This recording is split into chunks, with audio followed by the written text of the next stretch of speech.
Okay, so now we're going to focus on creating the Gmail account. And this is important if you are setting up a brand new network that you don't have any existing Google properties that you want to include. Okay, so for example, if you're starting from scratch and you don't have a Google Plus page or a Google Plus local page or a YouTube channel or whatever that you already want to use, then this is going to be where you're going to want to set up a brand new account from scratch. If you do have an account, a Google properties that you want to use within a network, then it's not necessary to set up a new Google account because you can just use whatever existing properties you have. But typically what I do is for every network I build, I create a brand new Google account for that will be attached to that particular network, even if I'm going to use another Google property in that network. Okay, it's just that way I have a cohesive persona for each network. One persona that has accounts across all the major sites that we're going to use in our networks because it just looks more real. So for example, if I were to create a new network for this Vernon Dunn, and but I already had an existing Google Plus page that I wanted to use or a YouTube channel that I wanted to use, so I didn't create a Google account, then I would have a Vernon Dunn account across all the other properties in the network except for Google, which would look weird to Google, right? Because Google is, everybody has a Gmail account, right? So that's why I still go ahead and create a Google account, even if I'm going to be using another Google property in that network, if that makes sense. So I just recommend following the training, going through and creating the new Google account, and you'll see how some of these pieces fit together in later videos. But that said, now that we've got the Outlook recovery email created, or you could have used webmail, it's up to you, we're going to go ahead and set up the Gmail account. So we're going to come over here and we're at Google. If you want to just go straight to like a Gmail screen, you can just type Gmail, click on the first link, and it's going to take you to a sign-in screen or a create account. Okay, so let's go ahead and click create account. And now we're going to use the exact same details that we used before, okay, for Vernon Dunn. But in this case, I'm just going to start typing them in. And you see how in the Firefox setup, how I said to save the form, leave the form, save form and password data or whatever form fill data. And that's because you see how that just makes it easier because you can just double click and it will fill things in for you, okay? And that comes in handy as we create the rest of the accounts. But for the choose username, I'm going to use the same email extension that the beginning part of the email. So it's going to be Vernon, I think it was E Dunn. Let's go back over and check the name. Vernon E Dunn, yep. At Gmail, see if that's available. If it's not, it should tell you. So for create password, we're going to use just the same password that we used for everything else.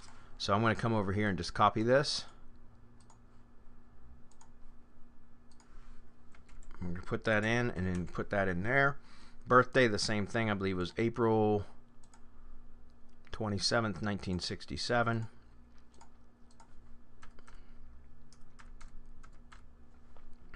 Mail. Mobile phone. Now, again, the mobile phone, you can sometimes skip this. You can try skipping it every time. Sometimes it's going to trigger a verification via phone. Sometimes it's not. In this case, I have the burner phone that I had set up, the burner app phone number. So essentially it's a virtual phone number that we can use.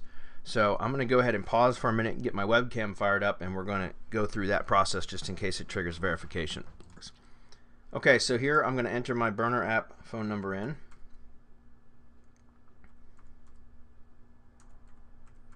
Okay, and in my current email address, for the current email address field, I'm going to put in the Outlook email that we created in the previous video for the recovery email.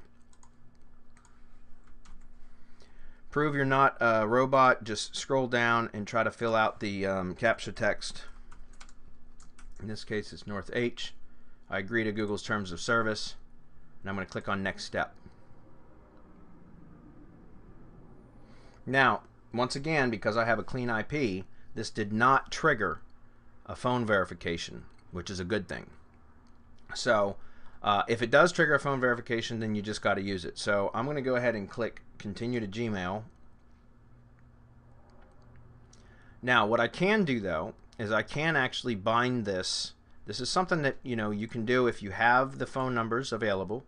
You can try to get away without doing it, but if you want to, you can go ahead and force a verification, which is actually not a bad idea because it makes the account more real.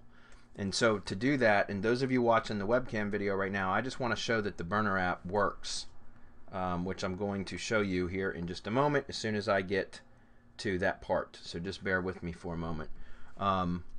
The screencast video, you guys, go up here to the top right corner where it says, actually you want to click up here at where the name is, like this profile icon, which we haven't added the profile image yet.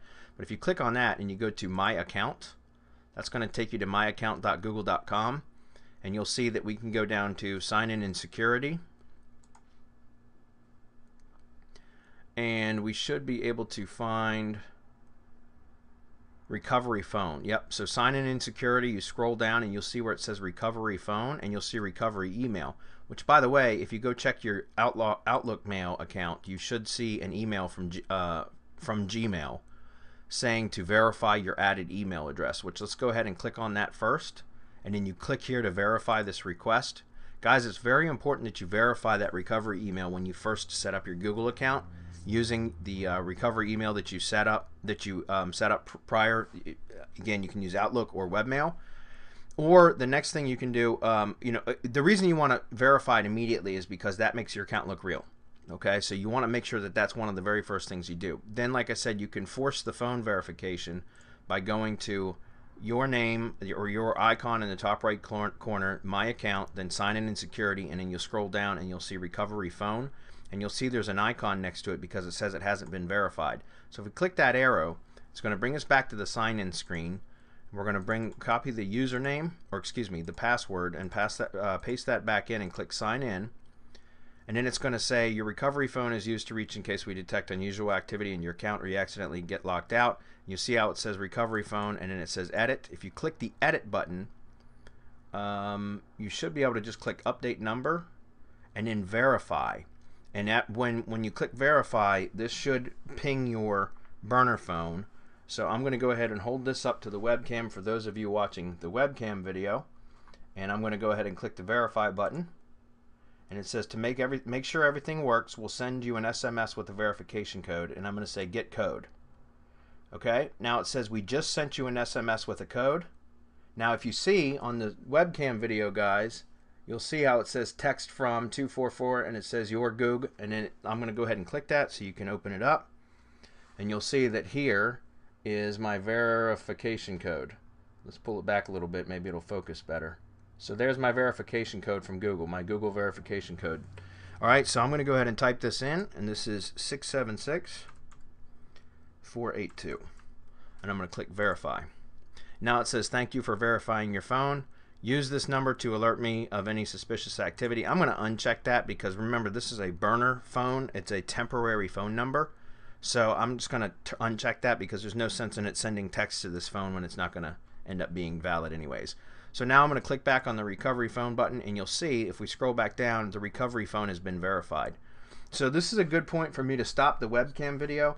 I will also be showing a later date when we set up, in one of the subsequent videos when we set up the YouTube channel, you'll see how it's, depending on if you're going to be streaming videos, live streaming videos, or using Hangouts on Air from the YouTube account, then you're going to want to phone verify the YouTube account using the same phone number. But if you're not going to be live streaming, you don't need to, or doing Hangouts on Air with that YouTube account, then it's unnecessary. You don't need to do that. But we'll cover that in another video. So let me turn off the webcam video. See you guys soon. Okay, those of you on the screencast video, hopefully that wasn't too weird. But I'm trying to simultaneously do a webcam video so you guys can see my my burner app on my Android phone. That it does indeed work to verify Google accounts. At least it still does now. Okay, so anyways, I'm going to go ahead and jump back into just the screencast stuff. So if we come back over here and we click refresh, sometimes it'll say that send you an email saying that your Google account has been verified. So now the Gmail account has been set up, but we're not done yet, because what we want to do now is set up the Google Plus account. But I'll go ahead and shut this video down and start with a new one for just setting up the Google Plus profile and adding like the images and everything else. So I'll see you in the next video.